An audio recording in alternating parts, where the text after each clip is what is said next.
मुख्तार, इतने रईस ज़्यादा होकर हुजूर गौसे आज़म की ज़िंदगी का नमाज़ों का हाल ये था कि सुबह इशा से लेकर फजर तक हुजूर गौसे आज़म रब की इबादत ही करते रहते। और फिर दीन का काम,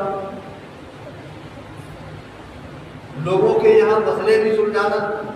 लोगों की बातें भी सुनना और दीन का काम भी करना। आपकी वालिदा मोहतरमा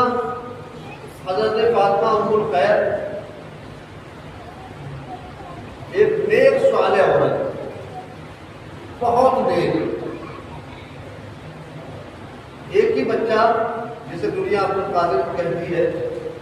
जब थोड़े शऊर हुआ, आपने जो वाक़या मैं सुनाने जा रहा हूँ गौसे आज़म का,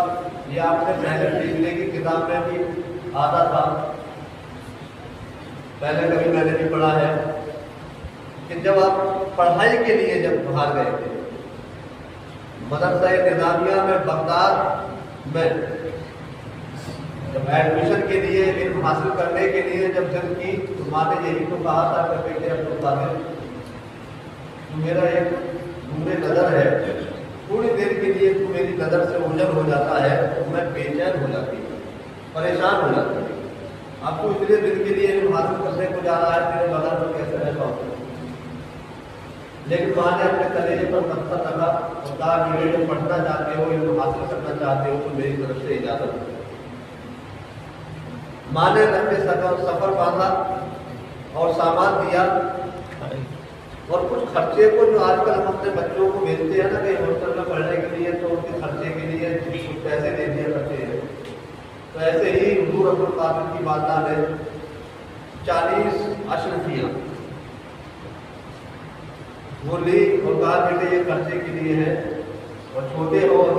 रखोगे कैसे, तो सदरी भी उस सदरी को फाड़ा